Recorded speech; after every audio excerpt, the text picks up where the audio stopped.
Kami bersyukur. Shikaralama shikerere maramalama yasi. Haleluya.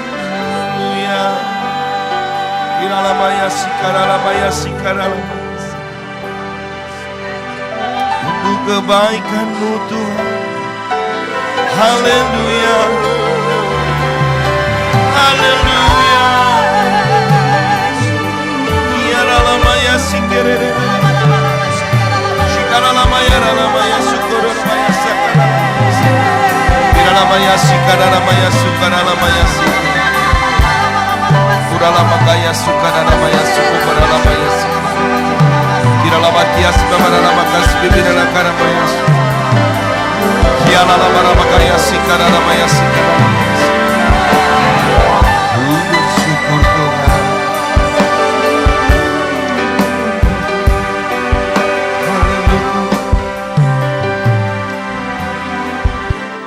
Kami mengucap syukur buat kebaikan Tuhan.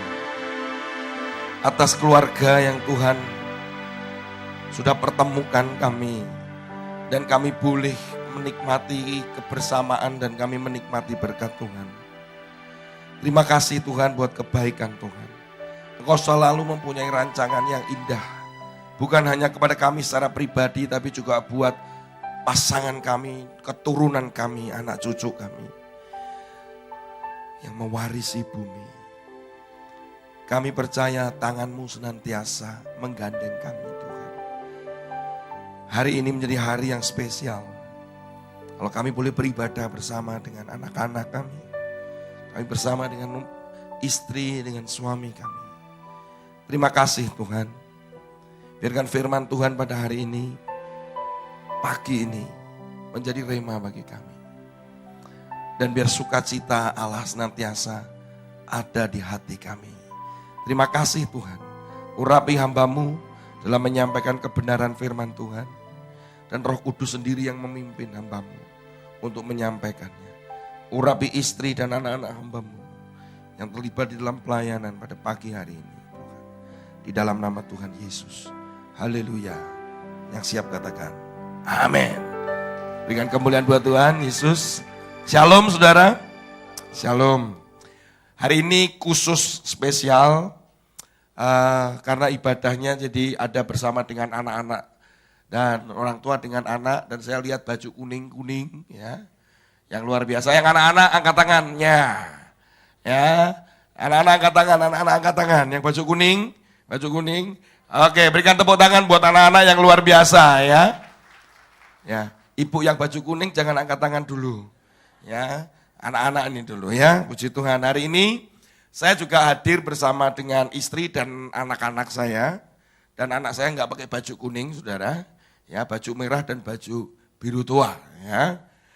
Dan baru kali ini kami bisa bersama-sama, kami akan melayani saudara dan ada sesuatu yang akan kami sampaikan bersama-sama kepada saudara.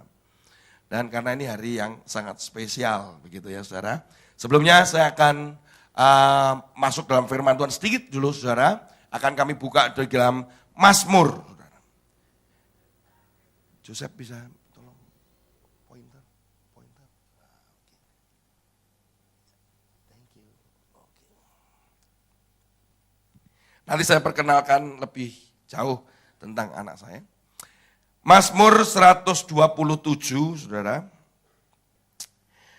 Ayat yang ketiga, 4 dan 5. Demikian firman Tuhan. Sesungguhnya anak-anak lelaki adalah milik pusaka daripada Tuhan. Dan buah kandungan adalah suatu upah. Seperti anak-anak panah di tangan pahlawan, demikianlah anak-anak pada masa muda. Berbahagialah orang yang telah membuat penuh tabung panahnya dengan semuanya itu. Ia tidak akan mendapatkan malu apabila ia berbicara dengan musuh-musuh di pintu gerbang. Saudara, ini berbicara tentang pahlawan dan anak panah. Saya punya pengalaman tentang memanah, saudara. Ini klik, kok nggak bisa ya? Klik, bisa dibantu aja Pak? Kok nggak bisa Pak? Nah, begini. nggak bisa? Bisa di slide berikutnya? Oke, slide berikutnya aja Pak. Nggak apa-apa. Saya punya, nah ini saudara, ini saya mencoba menjadi pemanah. Ya, ternyata jadi pemanah itu tidak mudah. Saudara, saya sudah dilatih, kemudian ternyata tidak mudah juga. Saudara, sasarannya itu gede banget. Terus kemudian cukup dekat sebetulnya, nggak terlalu jauh. Saya dilatih hanya beberapa menit saja, tetap nggak bisa. Jangankan kena sasaran, nancep aja enggak. Bayangin. Dan ternyata busur ini waktu saya pakai busurnya, yang lebih memalukan adalah dia ngomong begini, Pak itu busurnya untuk perempuan. Waduh, lebih malu lagi saya. Ternyata untuk perempuan aja beratnya minta ampun. Sudah enggak mudah ketika saya narik begitu. Makanya di tangan itu, di tangan itu ada satu ada seperti kulit begitu yang diikatkan di tangan kiri saya. Kemudian sebetulnya saya mau menolak, buat apa? Saya pikir kan seperti gaya aja begitu kan. Ternyata begitu saya mencoba menolak itu, saya sempat nggak pakai, ternyata langsung di tangan sebelah kiri saya langsung merah karena kena itu tali busur. Jelas. Wah, betul Pak, pinjam Pak sini Pak. Saya ikat gitu. Nah, ternyata tidak mudah gitu. Nah, ketika kita berbicara tentang pahlawan atau yang disebut adalah gibor itu, dia punya tanggung jawab yang sangat luar biasa ketika dia diberi yang namanya anak panah. Nah, hari ini saya akan menerangkan lebih dulu tentang anak panah. Bayangkan adalah saudara, dalam konsep saudara dan saya adalah gibor itu, pahlawan itu adalah orang tua, yaitu saudara dan saya. Yang percaya katakan amin. Saudara bisa berkata dengan suami, dengan istri, kamu adalah gibor. Ya, oke, kamu adalah gibor. Bukan berarti saudara gini, kamu adalah istriku, betul. Kamu adalah suamiku, betul. Tapi ada satu tugas di mana Tuhan berkata bahwa saudara dan saya adalah gibornya, pahlawannya. Kemudian anak panah itu adalah anak-anak saudara yang sekarang ada ini. Nah, sekarang saya undang istri dan anak-anak saya. Mari silakan, ini istri saya Jenny Gunawan. Nah, ini kami sudah menikah 17 tahun, ya tetap saja cantik, ya saudara, ya. Oke, kemudian anak saya yang pertama lahir, ya belum dipanggil. Oh, sudah dipanggil, ya. Anak saya yang pertama ini sudah tingginya sudah melebihi bapaknya, umurnya bulan depan 16 tahun, ya. Tingginya sudah 186, ya. Kalau sepatu kami bisa tandem, maksudnya bisa bergantian, tapi masalah baju belum bisa, karena ternyata saya lebih besar dari bajunya dia. Jadi kalau dia pakai agak kedodoran, ya. Oke, kelas 1 SMA, jadi sekarang grade 10, ya, grade 10, ya. Nah, oke, yang berikutnya yang paling bontot, ya, ini adalah Terence. Ya, ini Joseph, dia adalah Terence. Ya, gleduk gitu ya. Kalau kemarin ada yang tanya begini, mamimu mana? Katanya kamu mirip siapa gitu ya. Nah, ini coba disampingkan ke maminya, begini. Nah, ya. Terus ini adalah yang paling bontot, umurnya 10 tahun. Ya. Jangan ditanya berat, katanya dia malu. Ya, ya saudara. Saya akan menyampaikan beberapa ciri tentang anak panah itu. Oke. Nah, saudara, mereka akan memperagakan nanti apa yang terjadi. Saudara, yang pertama, yang namanya anak panah. Kok nggak bisa ya? Tetap nggak bisa, Pak. Oke. Saya berbicara anak panah. Anak panah yang pertama itu adalah khusus dan unik. Anak panah itu diambil dari bambu yang bukan sembarangan. Dia diambil dari sebuah batang yang berbeda dan itu tidak sama. Dan dengan bambu-bambu yang lain. Karena kadang dia terbuat dari bambu, karena zaman dulu terbuat dari bambu khusus yang bukan sembarangan. Dan itu unik, nggak bisa. Bahkan saya sempat tanya kepada atlet pemanah, ternyata panjang daripada anak panah ini itu berbeda-beda. Saudara, ketika saya seorang atlet panahan, maka anak panah itu panjangnya berapa, itu juga disesuaikan dengan bentang. Gak bisa kemudian anak panahnya Pak Marsudi kemudian saya pakai begitu. Nah, bentangannya ini berbeda. Jadi bisa saja tinggi dan pendeknya bisa berbeda. Itu menunjukkan bahwa anak-anak itu begitu unik.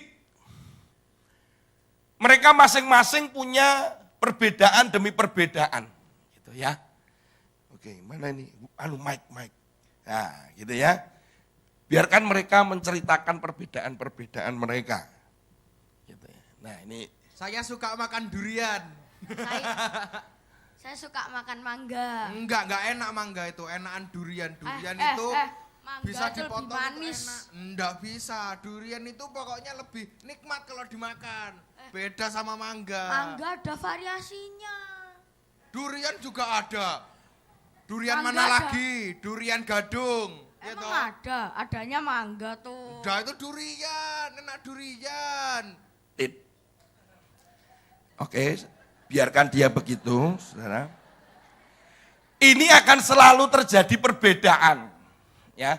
Dari makanan aja bisa berbeda loh, saudara.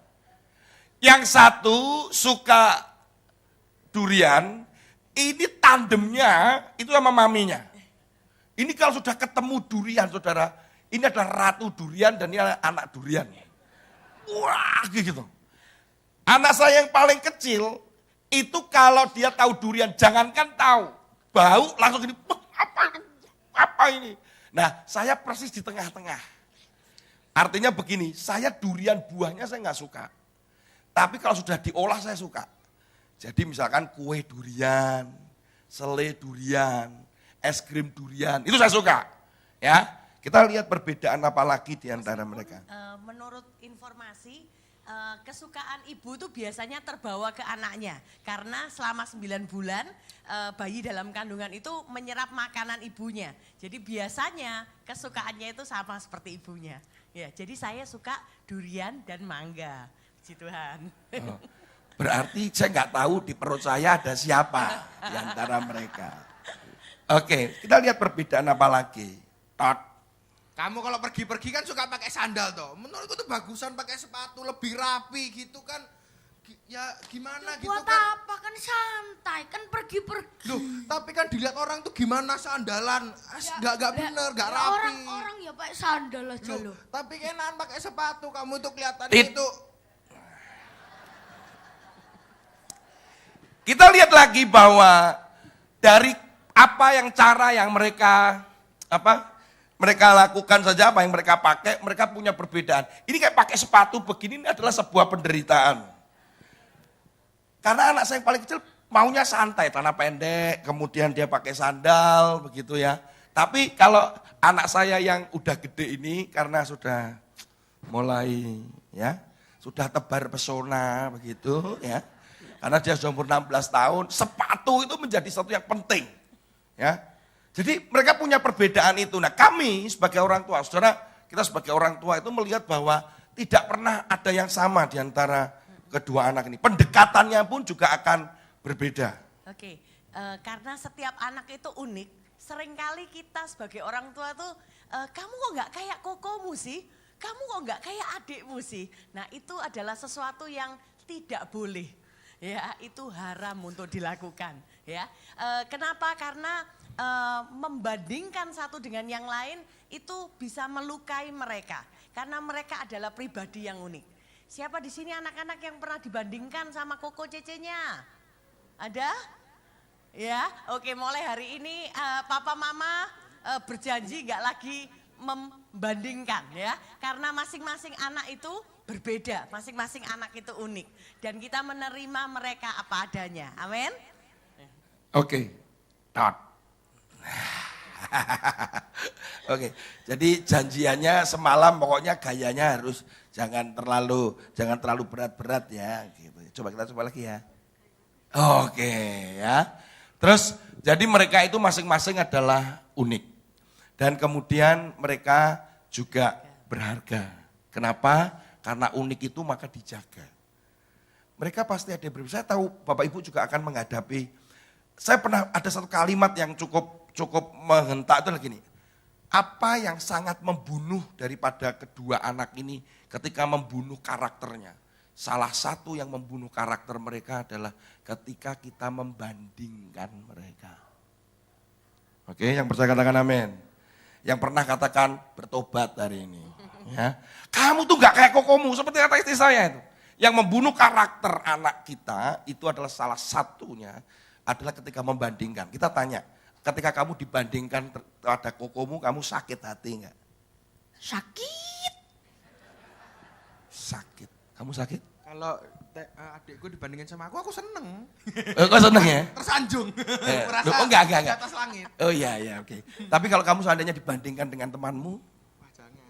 oh jangan ya. Seringkali, kamu tuh seperti dia itu, seperti koko yang itu, seperti ini. Nah itu sangat membunuh karakternya dia. Beberapa tahun yang lalu waktu anak-anak masih kecil, mereka datang ke tempat ini juga dan dijemput Pak Oke juga gitu ya.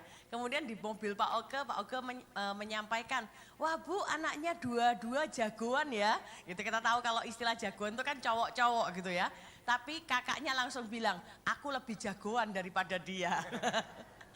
Ya, oke. Tapi itu terjadi. Namun kita jangan sampai kita yang melakukannya, ya, Bapak Ibu, puji Tuhan. Baik, kita buka firman Tuhan di dalam coba Ibrani pasal yang ke-12 ayat yang ke-8.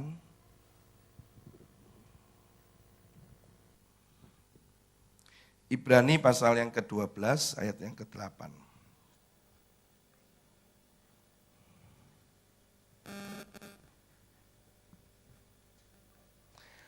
Nah, ketika kita melakukan pendekatan kepada anak pun, akhirnya kita juga harus memperlakukan mereka.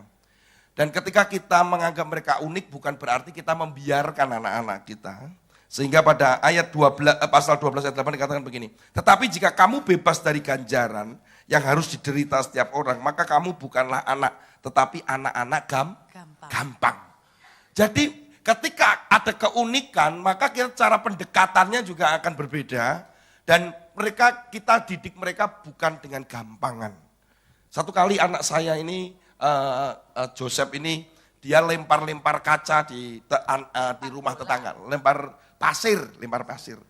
pasir dan batu kecil-kecil itu di kacanya tetangga. Kemudian satpam perumahan berkata, Pak, anaknya ngelemparin kaca gitu.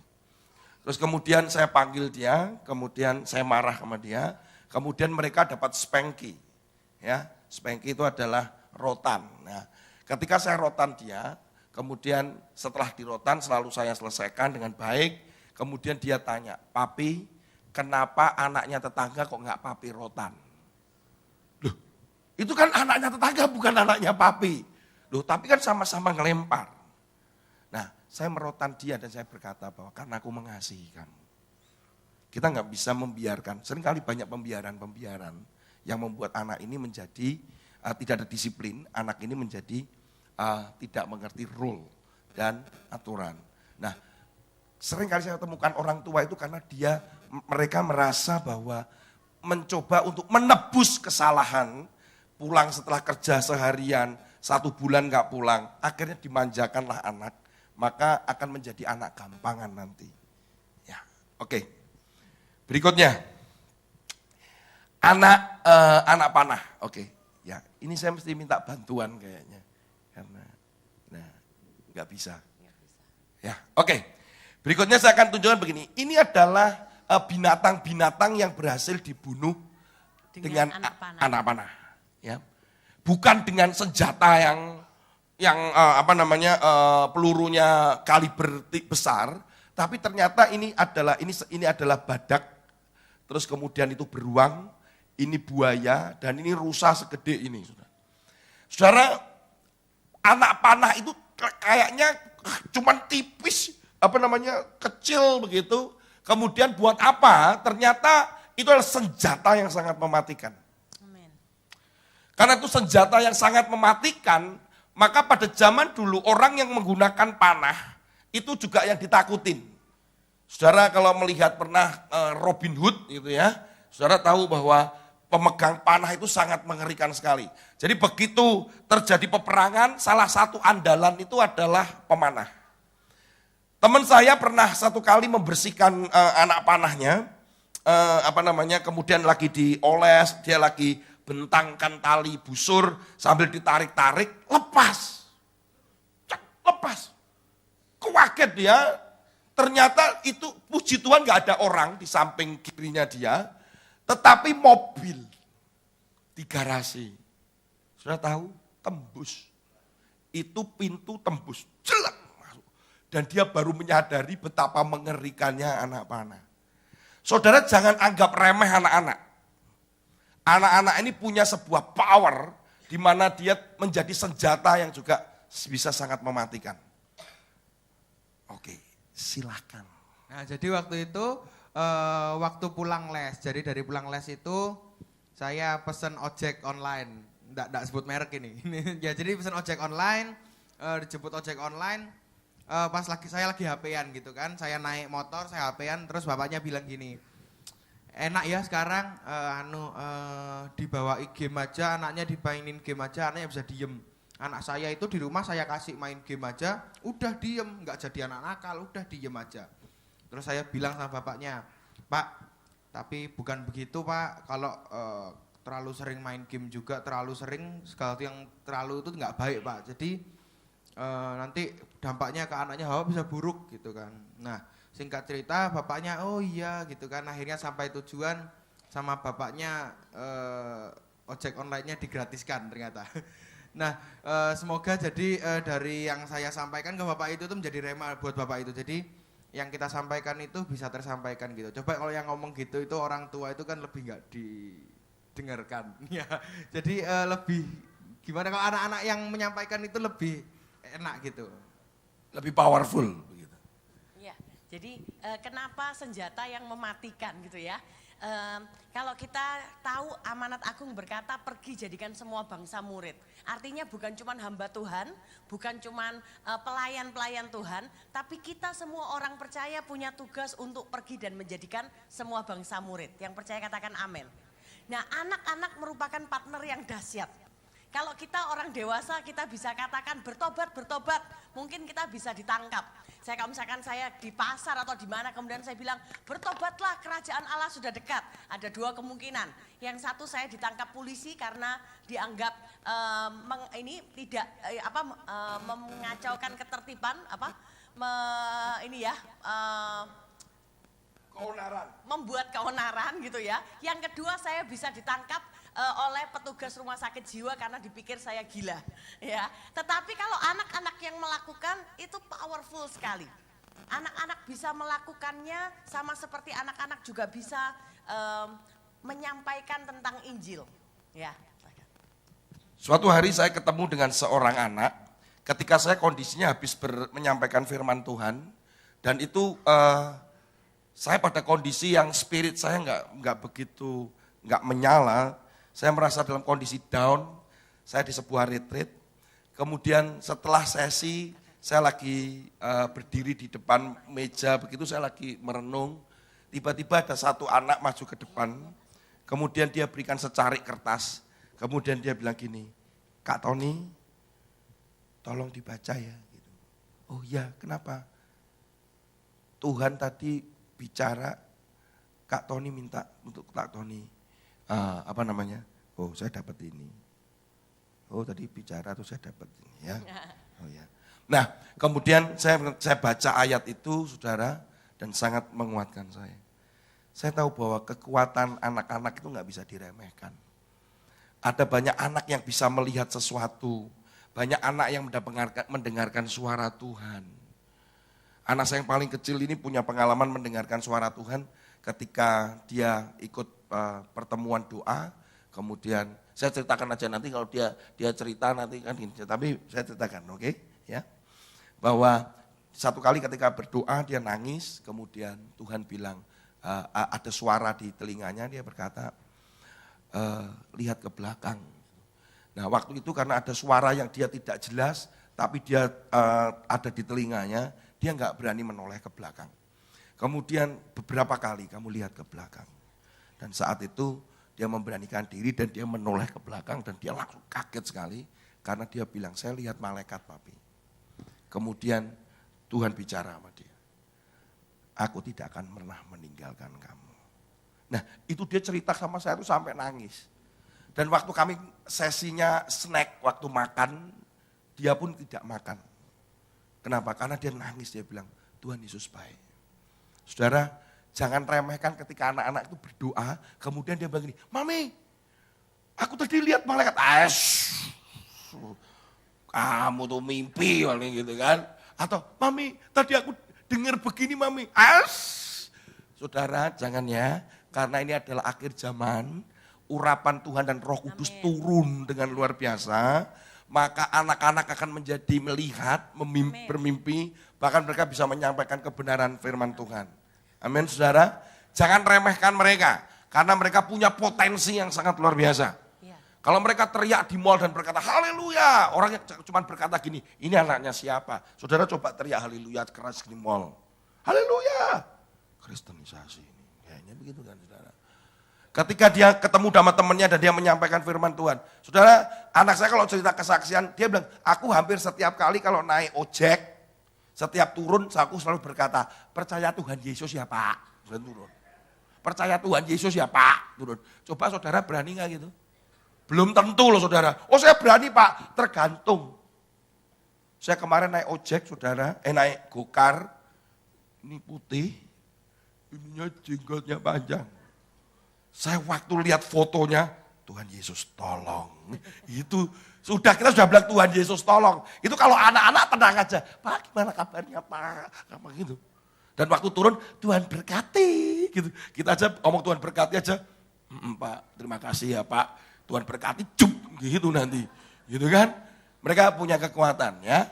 Jangan dijadikan objek, jangan dijadikan subjek, jadikan mereka partner dalam pelayanan dan dalam kehidupan saudara. Kak Tony, Okay. bahkan di dalam beberapa pelayanan kami melihat ada begitu banyak anak-anak yang punya pengalaman pribadi dengan Tuhan. Tapi di luar daripada yang audible itu, pernah nggak Bapak Ibu mungkin pada saat di rumah atau apa, tiba-tiba anak bisa minta nyanyi atau anak kita menyanyikan satu lagu yang terus menerus gitu ya. Dan kita tahu sepertinya Tuhan tuh sedang berbicara melalui lagu itu kepada kita. Ya, ada satu kesaksian seorang anak yang berkebutuhan khusus gitu ya. Hari itu ibunya sangat sedih karena ternyata dia ada selisih hitungan accounting gitu ya. Dan dia harus mengganti sekian juta kepada kantor. Hari itu perasaannya galau. Pada saat dia pulang ke rumah, anaknya yang berkebutuhan khusus itu nyanyi lagu yang nyanyi satu lagu yang nggak pernah dinyanyikan, tapi dia tahu gitu ya, dan nyanyi terus, sampai akhirnya dia merasa tenang gitu ya, dan kemudian puji Tuhan akhirnya dia berdoa besok paginya, kemudian setelah dia menghadap ke pimpinannya bilang, oh enggak ternyata salah. Ini loh ketemu salahnya. Puji Tuhan dia tidak harus mengganti uang perusahaan itu. Dan kemudian dia pulang dan dia bilang anaknya, ayo nyanyi lagu yang kemarin. Percaya atau tidak Bapak Ibu anaknya nggak mau. Ya, lagunya sudah beda lagi. Dan betapa pernah nggak Bapak Ibu ngalami bahwa sepertinya anak-anak dipakai Tuhan untuk menegur kita. Tapi juga untuk menguatkan kita. Pernah Bapak Ibu? Puji Tuhan. Jangan anggap remeh mereka. Yoel pasal 2 ayat 28. Kemudian daripada itu akan terjadi bahwa aku akan apa saudara? Mencurahkan rohku ke atas semua manusia. Maka anak-anakmu laki-laki dan perempuan akan bernubuat. Orang-orangmu yang tua akan mendapatkan mimpi. Teruna-terunamu akan mendapatkan penglihatan-penglihatan. Yang percaya katakan? Amin. Amin. Jangan remehkan mereka. Karena kami berdua bergerak di anak-anak. Kami sering banyak menemukan anak-anak yang ya tiba-tiba dia berkata apa? Kak Tony, saya tadi ke surga. Saudara tidak bisa mengatakan, oh ini kayak lift aja naik ke surga turunnya. Saudara, Tuhan Yesus sangat sayang sama anak-anak. Anak saya ini pernah bermimpi dan dia pernah pergi ke surga. Dan waktu itu saya cuma bilang gini, karena hari itu adalah hari ulang tahunnya dia dan bilang gini, kamu mau minta apa gitu. Tanggal itu dan dia berkata pagi itu, enggak saya enggak minta apa-apa. Karena aku sudah diajak Tuhan ke sorga. Dia pernah begitu, malamnya dia bilang gitu. Kemudian saya berpikir begini, paling dia suka dinosaurus saudara ya. Dia sangat suka dinosaurus waktu itu, saya tanya gini, di sana ada apa saja? Pikiran saya pasti dinosaurus. Karena kalau dinosaurus pasti itu karena kesukaannya dia. No. Dia bilang begini, papi saya lihat ada kudanil. Saudara, kudanil. Dia bilang, aduh kudanil. Dia ketemu kudanil aja belum pernah kayaknya, cuma gambar gitu. Tapi saya percaya ketika dia cerita, aku digendong sama Tuhan. Saya lihat anak-anak berbaju putih memuji, memuliakan Tuhan. Yes, saya bilang gitu. Tapi itu pengalamannya dia. Waktu itu ditanya, di sana makan apa gitu ya. Waktu itu kesukaannya dia adalah bakmi goreng. Bakmi goreng. Ya, kami membayangkan kalau dia cuman sekedar mengarang cerita, dia pasti akan cerita makan bakmi. Tapi hari itu dia bilang, saya makan putih-putih. Begitu dimasukkan mulut, itu langsung lumer, langsung hancur katanya. Gitu ya. Dan kita tahu itu adalah mana. Ya, dan dia nggak pernah tahu mana seperti apa. Saya nggak pernah cerita, oh mana itu seperti ini kalau dimasukkan mulut lumer, enggak. Tapi dia bisa menceritakan hal itu. Puji Tuhan, Tuhan kita dahsyat, amin. Oke, berikutnya adalah, saudara, yes, puji Tuhan. Berikutnya adalah, saudara, oke. Ternyata anak panah itu, saudara, itu untuk membuat dia itu tetap lentur tapi kuat, itu harus digosok. Digosok dengan jenis kayu namanya kayu abasia. Jadi itu anak panah, itu kalau dia seorang pemanah tulen gitu ya, dia akan tiap pagi dia akan gosok begini. Supaya apa? Supaya keluar minyak. Ternyata antara bambu dan kayu abasia itu digosok begini dia bisa keluar minyak dan minyak itu membuat dia kuat ya, tetapi tetap lentur. Saudara bayangkan begini, anak panah itu begitu ditembakkan, des begitu, maka sebenarnya yang terjadi yang di belakang ini bengkok. Jadi begini loh, muk begini. Karena dia ada tekanan yang keras dari belakang. Des. Nah, yang belakang ini akan begini, set begini. Nah, waktu dia begini, nah itu harus segera dia harus kenceng lagi supaya kena di sasaran. Nah, kelenturannya ini adalah diperlukan yang namanya olesan itu. Anak saudara dan saya itu perlu dioles lentur dengan cara apa saudara? Mereka harus diurapi, setiap pagi mereka selalu minta pengurapan, kemudian didoakan dan mereka baca firman Tuhan. Nah ini kesaksian anak saya. Setiap pagi keluarga kami mengadakan saat teduh meskipun jam 5 pagi, tapi kadang saya tidur, terus kadang juga saya sempat membangunkan mami dan papi yang sedang tidur. Nah itu tuh lihat tuh. Kamu tidurnya kayak gitu dah. Ini kan. Bisa. Diangkat. Ya. Nah. Saat teduh pun, saat teduh, saya kadang ketiduran, bahkan pernah sampai dihukum mami gitu, menyalin 3 kali ayat yang dibaca pada hari itu. Tetapi saya senang untuk mencatat khotbah untuk saat saya bertugas untuk membacakan firman. Terima kasih. Oke. Ternyata begini, istri saya mau nyampaikan sesuatu. Iya, oke. Oke, jadi kalau di kami bagi itu ya hari. Si Terry ini dapat harinya Selasa, ya. Percaya atau tidak suatu kali dia sedang asik dengan sebuah buku. Saya pikir ngapain gitu, dia suka menggambar, apa sedang menggambar gitu ya. Ternyata saya tanya, Terry lagi ngapain? Lagi menyiapkan firman untuk hari Selasa pagi. Wow, gitu ya. Ternyata apa yang kita lakukan meskipun kadang dia lakukan dengan ketiduran, dibangunkan sulit gitu ya. ternyata itu bermanfaat. Amin. Itu mendidik dia. Dan itu seperti olesan minyak yang membuat anak panah itu lentur sehingga siap untuk mencapai sasaran. Saya mau tanya pada saudara, saudara siapa yang memberkati anak-anaknya tiap pagi yang angkat tangan? Tiap pagi memberkati anak-anaknya. Amin. Berikan tepuk tangan dulu yang melakukan itu. Saudara yang belum atau tidak, lakukan itu tiap pagi. Supaya anak saudara dan saya benar-benar hari itu benar diurapi. Kita tidak bisa mata kita melihat terbatas, telinga kita mendengar terbatas, tangan kita untuk menolong terbatas. Tapi diperlukan urapan dan kuasa Tuhan setiap pagi kepada anak-anak kita. Lakukan mesbah keluarga. Kami mesbah keluarga, kami doa berkat. Doa berkat itu paling ditunggu oleh anak-anak kami. Kenapa? Kadang kalau sudah ngantuk. Terus dan saya berkata gini, angkat tangannya. Dia tahu akan berakhir. Ya, begitu angkat tangannya. Langsung kayaknya bangun. Apalagi yang paling kecil. Begitu amin. Amin. Yang gede udah langsung mau mandi, dia langsung begini, tidur lagi. Saya bilang gitu, ya harus bangun gitu ya. Dan kami kalau doa syafaat, biasanya saudara, yang paling banyak dihindari adalah doa syafaat yang untuk keluarga. Karena keluarga paling banyak. Jangan disebutkan satu-satu. Buat kungkung, buat bobo, buat buat giume, buat giu-giu. Satu-satu. Itu paling dihindari. Kan kami keliling begini kan, doa syafaat. Nah, saya misalkan doa ini. Nah, itu keluarga gak didoa-doain, saudara. Karena banyak yang menghindari. Karena itu panjang banget, itu panjang gitu ya. Karena ini, karena itu gitu. Nah, sekarang kami lakukan itu pokoknya dulu kan siapa yang tergerak berdoa. Sekarang enggak, harus urut. Dan mereka seringkali berdoa untuk teman-temannya juga. Saudara ya, jadi kita harus ajar mereka. Dan kalau pagi mereka selalu siap begini, blessing, gitu kan. Mau berangkat, blessing pi, gitu. Belum blessing pun dia akan turun dari mobil, dia berkata, blessing, gitu.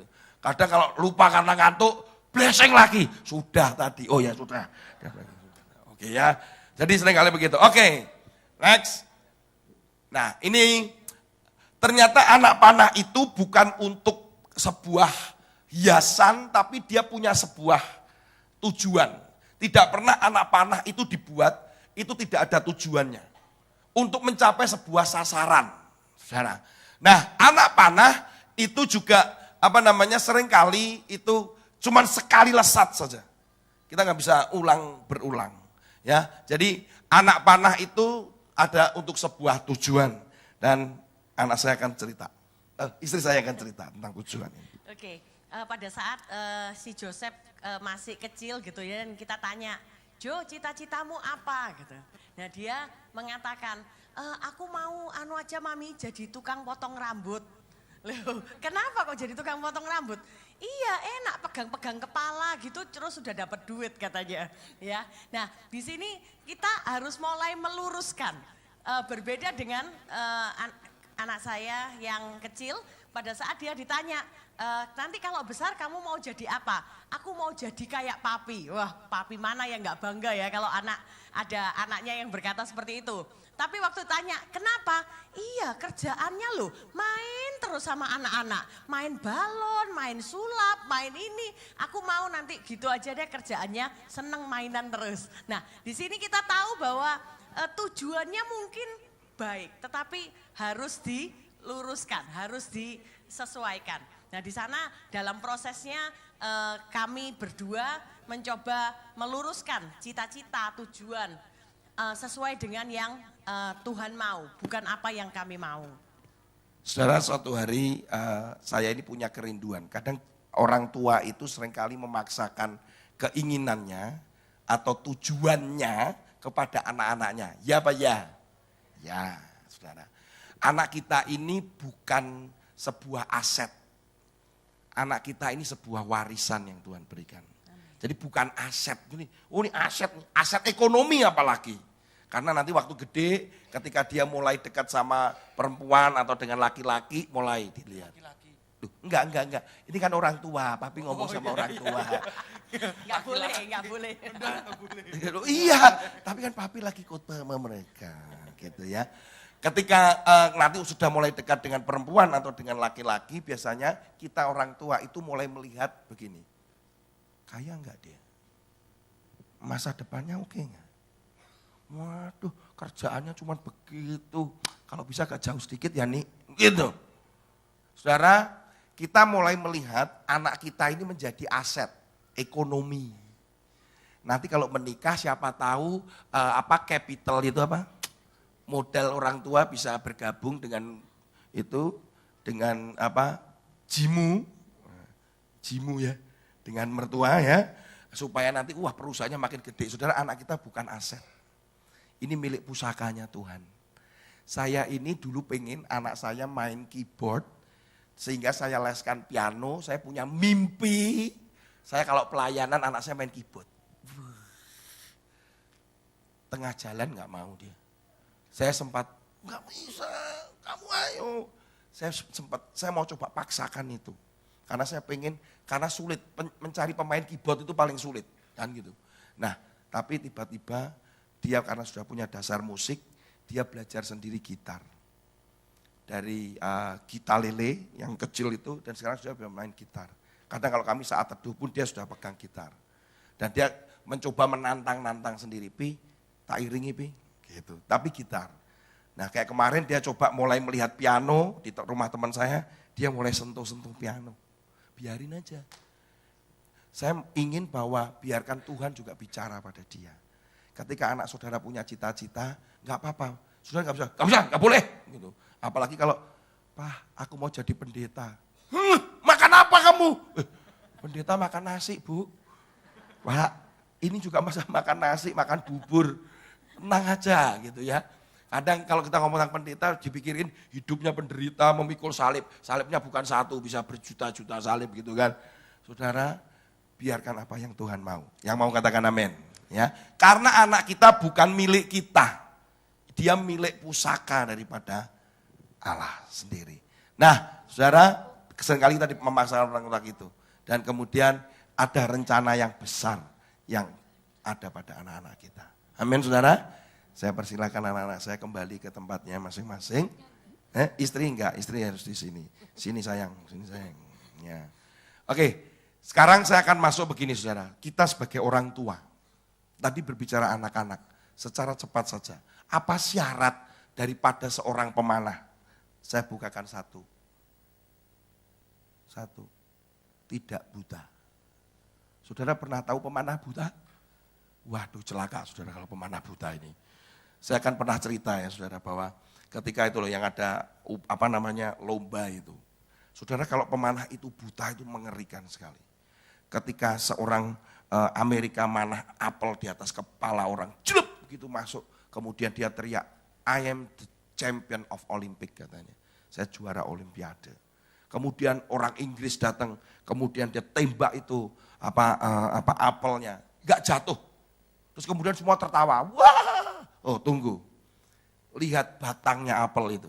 Ternyata apelnya enggak kena anak panah, tapi batangnya kena anak panah. Wah, semua tepuk tangan. Kemudian dia ambil angkat tangan dan dia berkata, I am Robin Hood katanya. Karena Inggris kan, kemudian orang Indonesia mana, set, kena mata saudara. Waduh, kemudian langsung diangkat tangan, I am sorry. Wah itu lebih berbahaya saudara ya. Saudara seorang pemanah nggak boleh buta. Yang percaya katakan amin. Artinya begini saudara, saudara harus banyak baca firman Tuhan, dibukakan. Saudara lihat bujangnya Elia yang berkata, aku nggak lihat apa-apa. Tuhan celikkan matanya dan dia buka.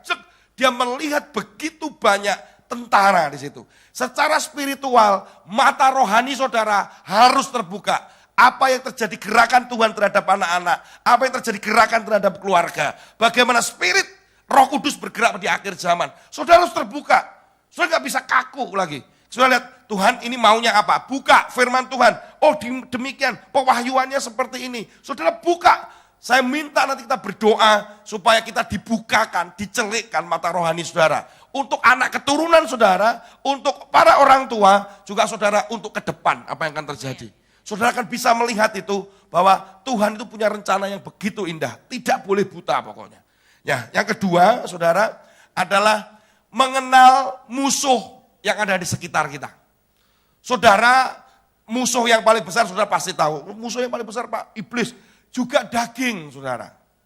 Hawa nafsu, keinginan mata saudara. Keangkuhan hidup. Saudara itu semua musuh. Kita kadang nggak ngerti ini musuh apa enggak. Tiba-tiba anak itu bermain handphonenya, kemudian di situ dia lagi main sesuatu yang penuh dengan kekerasan. Saudara nggak tahu, dibiarin aja. Ada seorang tua yang kemudian datang kepada saya ketika saya servis laptop saya, kemudian dia punya PC gede banget, keren, dia bawa begitu. Wih Pak, komputernya canggih nih Pak. Iya Pak, ini anak saya sering main pakai ini Pak. Oh iya, bayangkan Pak, anak saya itu masih 6 tahun Pak, mainnya Counter Strike.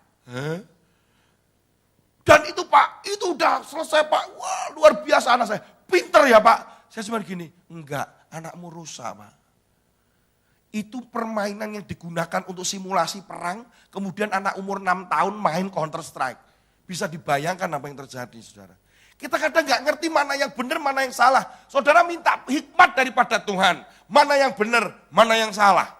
Orang tua nggak pernah tahu ketika dia bergaul ini dan kadang kita juga nggak tahu. 85% orang tua yang membelikan handphonenya kepada anak tidak tahu fungsi handphone. Anaknya cuma bilang, Pak belikan aku iPhone ini X ya, Pak aku belikan Samsung yang ini ya Pak. Iya, dia nggak tahu loh fungsinya. Taunya telepon, WA, texting, kemudian alarm gitu kan. Tapi saudara tahu bahwa ada begitu banyak di sekitar kita yang jahat. Orang tua harus tahu mana musuhnya. Begitu anaknya pelayanan, saya mau pelayanan Pak, saya mau ke gereja. Oh ini adalah sesuatu yang baik. Ada yang melarang juga, jangan. Saya tahu saudara, anak-anak remaja dan sebagainya, begitu kalau dia sudah bertobat, dia pelayanan, itu habis-habisan. Tanya sama Pak Handri lah. Pasti habis-habisan. Wah, saya dulu habis-habisan saudara. Sampai kadang lupa waktu juga. Saya sempat ditegur mami saya. Kamu tidur aja di gereja, makan bangku gereja katanya. Bahkan sama saudara-saudara papi saya dikatakan, Tony ini yang kalau di surga dia pegang kunci pintu gereja pintu surga katanya. Karena terlalu sering ke gereja, itu juga nggak baik buat saya. Tapi teman-teman tempat berkumpul saya, itu adalah orang-orang yang baik. Mami saya tahu itu. Dia bisa mengerti, oh ini yang baik, ini yang enggak. Kamu jangan sama ini ya, kami lihat begitu. Itu lihat ada bagian-bagian yang mana kita mesti terbuka mata kita dan mana yang musuh, mana yang tidak. Hati-hati saudara. Oke, yang ketiga dan 4 istri saya. Oke. Ya, yang ketiga adalah kesediaan untuk terlibat. Kalau Mazmur tadi katakan seperti anak panah di tangan pahlawan. Kalau demikianlah anak-anak pada masa mudanya. Kalau anak-anak itu adalah anak panah, berarti pahlawannya siapa? Pahlawannya siapa? Orang tua. Yang percaya katakan amin. Nah, orang tua selalu terdiri dari 2, papa dan mama. Nggak bisa salah satu. Artinya di dalam kesediaan untuk terlibat bukan hanya ibu saja atau bukan hanya bapak saja. Tapi untuk pahlawan, bapak dan ibu harus bekerja sama sebagai tim. Yang percaya katakan amin. Ya, bukan hanya itu urusannya ibu, rapor jelek urusannya ibu. Kalau yang baik anak papa. Kalau gimana PR-nya nggak bisa, mah PR-nya nggak bisa. Tapi penelitian menunjukkan ayah-ayah yang terlibat. Kalau baik biasanya anak mama. Oh gitu ya. Kalau pinter anak mama. Iya. Kalau nakal anak papa ini pasti kayak papanya. Ya, satu penelitian yang dilakukan menunjukkan bahwa keterlibatan ayah di dalam proses belajar anak itu ternyata meningkatkan nilai anak. Ya, dengan kehadiran ayah pada saat rapotan, kalau biasanya saya rapotan ambil rapot yang datang kan ibu-ibu semua gitu ya. Sekarang sudah mulai ada kegerakan. That's for life, ya. Nah, kalau ayah-ayah itu datang dan kemudian menyempatkan untuk bertemu dengan guru dan sebagainya, ternyata ini membuat motivasi belajar anak itu meningkat. Dan itu meningkatkan nilai-nilainya juga. Puji Tuhan, mari ambil bagian, kita terlibat di dalam proses anak-anak kita. Amin. Yang berikutnya, yang keempat adalah kemauan untuk dilatih. Matius 18 ayat yang ketiga bilang begini. Kalau kita tidak bertobat dan menjadi seperti anak-anak, maka kita tidak akan masuk di dalam kerajaan surga. Ya. Maka kalau dari ayat tersebut kita harus bertobat dan menjadi seperti anak-anak. Berarti kita harus belajar. Kita orang tua harus sedia untuk dilatih. Ada amin? Seringkali kita berpikir bahwa kitalah yang melatih anak-anak. Tapi sebenarnya Tuhan punya maksud yang indah. Tuhan akan mengajar kita untuk supaya kita diproses, kita dibentuk, kita dilatih. Tidak ada orang yang bisa langsung jadi orang tua, bahkan tidak ada sekolahnya. Dan yang unik adalah Bapak Ibu, kalau kita belajar mengemudi mobil, itu kita belajar dulu. Begitu bisa kita dapat SIM, surat izin mengemudi. Tetapi menjadi orang tua enggak gitu. Kita enggak belajar, enggak apa, tapi tiba-tiba disuruh menikah. Gitu kan? Menikah langsung jadi bapak, jadi ibu, dan kita tidak tahu apa yang harus kita lakukan. Karena itu kita harus bersedia dilatih sepanjang umur hidup kita. Bagaimana mendidik, bertumbuh bersama dengan anak-anak. Saudara, ikut seminar, kemudian banyak baca buku, firman Tuhan. Saudara, kemudian mendatangi hamba-hamba Tuhan. Kemudian kita bisa berdiskusi satu dengan yang lain atas kebenaran demi kebenaran. Itu adalah dilatih. Dan anak-anak itu sendiri sebenarnya bagian daripada yang melatih kita. Satu kali saya diminta untuk menjadi partner bisnis. Sebenarnya kenapa kok dikatakan partner bisnis? Karena saya merasa dimanfaatkan. Karena saya bergerak di anak-anak dan orang tua. Kemudian ada teman saya telepon saya begini, Tony, saya mau mengadakan yang aktif otak tengah. Saudara pernah ingat ya beberapa tahun yang aktifkan otak tengah, nanti anak-anaknya masuk di ruangan, orang tuanya kamu yang tanganin. Saya ada nggak damai sejahteranya, terus kemudian saya mulai merenungkan itu dan Tuhan saya mendapatkan hikmat daripada Tuhan bahwa saya tidak ikut di sana, saya nggak mau terlibat di situ, karena Tuhan sedang bicara begini. Pengaktifan otak tengah itu instantly. Jadi anak itu ketika masuk di dalam ruangan itu selama 2 hari ada training, maka anak ini keluar akan menjadi anak yang sangat-sangat baik. Yang dulunya rajin keluar, yang dulunya malas keluar rajin. Yang dulunya suka marah-marah keluar jadi baik. Bayangkan orang tua mana yang gak mau? Waktu itu bayarnya 3 juta, 2 hari anak keluar langsung. Orang tua pada berduyun-duyun pengen anaknya masuk ke situ, keluar begitu. Saudara, ini yang serba instan yang paling berbahaya. Ketika Tuhan berikan hikmat begini, anak itu proses bersama-sama di dalam keluarga untuk kita belajar bersama-sama.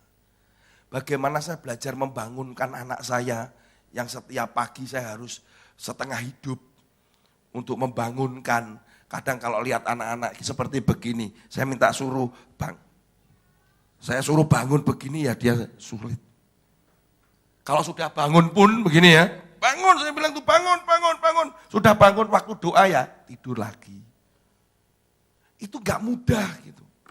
Saya belum cerita banyak tentang anak-anak saya. Yang dilihat kan sekarang, kan belum lihat tetesan air mata, lutut.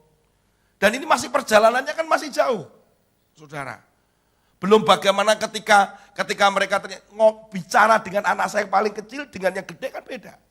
Tiba-tiba yang besar berkata begini, papi, aku mulai naksir ini. Nah yang kecil dengar, aku juga boleh naksir ya, gitu. Nah cara bicaranya juga harus berbeda, saya harus sisihkan yang satu, kemudian saya harus kerjasama dengan istri saya, tolong dia diajak ke sana, saya akan ngomong dengan ini. Kenapa? Karena diskusi, bahkan ada kata-kata yang itu sangat riskan, misalkan satu kata apa begitu, kemudian yang kecil tanya, apa itu? Kemudian yang satu gini, ya sudahlah begitu pokoknya. Nah kami berdua gini, ya begitu pokoknya. Loh, tapi kok begini? Nah, saya menjelaskan nggak bisa menjelaskan secara vulgar. Kenapa? Karena usianya dia, tapi sementara mereka berdua duduk bersama. Di situ saya belajar untuk mengungkapkan. Saya belajar untuk bagaimana membuat sebuah keputusan. Itu belajar dari mana? Dari mereka. Dan saya harap Bapak Ibu jangan anggap anak-anak itu merepotkan. Dan kami berdua selalu mengatakan bahwa kepada orang tua jangan sampai ada kata-kata begini. Setelah punya anak ini repot. Nah, pertanyaannya adalah kenapa dulu punya anak gitu. Lah kenapa dulu nikah gitu. Ya memang kalau punya anak bukan repot, itu memang tanggung jawab yang kita harus pikul. Pergi kemana-mana kalau masih anaknya kecil mungkin yang bapak ibu yang sudah punya cucu, sudah merdeka gitu ya kan. Kan cuma lihat ini, lucu, itu seneng gitu. Tapi orang tuanya yang lagi setengah hidup itu, pergi kemana-mana bawa ini istri saya ini kadang pergi kemana-mana dia bawa itu loh. Dulu tempat mandi, popoknya berapa, kemudian bawaannya setengah mobil. Kalau orang gini, kok aku ikut mobilmu ya? Tidak bermaksud menolak dan tidak baik. Coba lihat mobil kami, buka lah stroller, kemudian tempat mandi. Waduh, bawaannya aja melebihi bawaan kita gitu. Apakah itu merepotkan? No. Ketika anak dibawa naik pesawat, kemudian muntah, piur, saya pernah punya pengalaman itu. Piur, muntah di pesawat. Haleluya. Gitu. Apakah sekali muntah. Ya enggak lah, dia memang muntah mau diapain. Apakah merepotkan? Ya tidak, dinikmati aja, enjoy. Ya, Bapak Ibu, saya akan tutup dengan sebuah kesaksian ini. Kita lihat file ini sebelum ini saya tunjukkan satu ayat yang indah sekali. Nah, saudara, ini adalah ayat yang bisa buka Ibrani 11 ayat 7. Dikatakan begini, karena iman maka Nuh dengan petunjuk Allah tentang sesuatu yang belum kelihatan dengan taat apa saudara? Mempersiapkan bahtera untuk menyelamatkan keluarga. Dan karena iman itu ia menghukum dunia dan ia ditentukan untuk menerima kebenaran sesuai dengan imannya.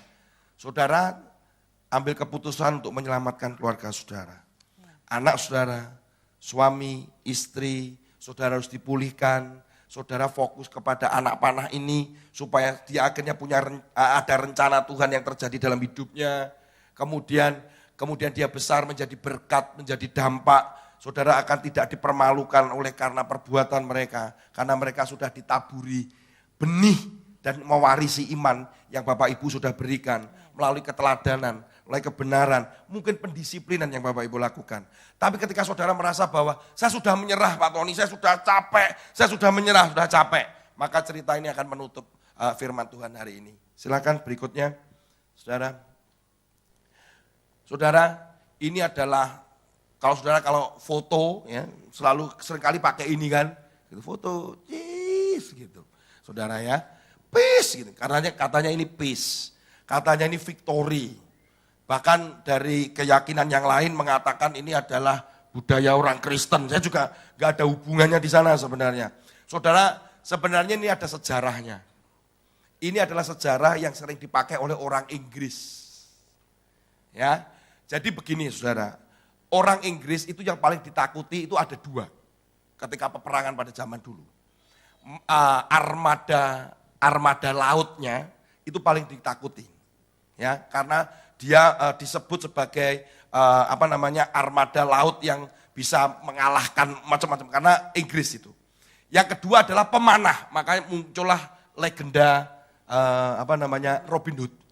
Nah, memang benar bahwa mereka pemanah-pemanah handal. Nah, waktu mereka bertempur dengan Prancis, maka tentara Prancis itu sangat takut dengan orang-orang Inggris, tentara Inggris. Sehingga kalau tentara Inggris tertangkap, apa yang mereka lakukan pertama sebelum dipenjara? Memotong 2 jari ini. Ini dipotong. Supaya nanti kalau mereka lepas atau mereka lolos, maka orang ini tidak bisa memanah lagi karena ini untuk panah. Ya, juga dipotong. Nah, ketika Prancis jatuh di tangan Inggris, saudara sejarah mencatat, begitu tentara Inggris itu lewat di tawanan orang Prancis, apa yang dilakukan dia? Dia ngangkat tangan begini. Selain ini tanda victory, dia bilang victory, dia mau ngomong dengan tentara Prancis, ini jari gua masih ada nih. Macam-macam gua cup. Maka dia angkat begini. Kemudian ini menjadi simbol bahwa ini kemenangan dan jari saya masih ada 2. Saudara, hari ini kalau iblis melemahkan saudara dan berkata, kamu enggak bisa, kamu enggak mampu, lihat keadaanmu, anakmu sudah enggak punya harapan, kamu sudah gagal. Saudara akan angkat tangan ini. Saya masih ada 2 jari saya. Karena saya adalah pahlawan yang gagah perkasa. Saya mampu bukan karena kekuatan saya, tapi karena Allah yang memampukan saya. Sehingga ada kemenangan. Saya angkat 2 jari saya. Saya masih ada keturunan di bawah saya. Saya masih punya anak saya. Saya ada cucu saya. Saya angkat 2 jari saya. Masih ada harapan. Dan saya akan bangkit untuk itu. Mari saudara, kita bangkit berdiri. Saya undang pemain musik untuk maju ke depan. Suami istri bisa bergandengan tangan. Saudara, anak-anak bisa ada di depannya atau peluk orang tuanya. Haleluya.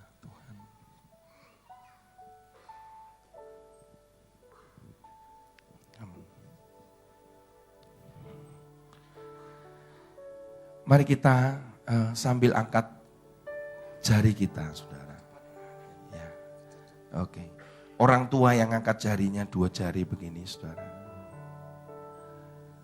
Tuhan, angkat 2 jarimu. Haleluya.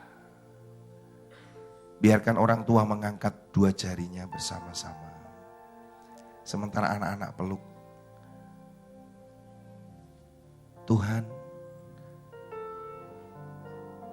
mungkin di masa yang lalu kami merasa gagal dan tidak mampu.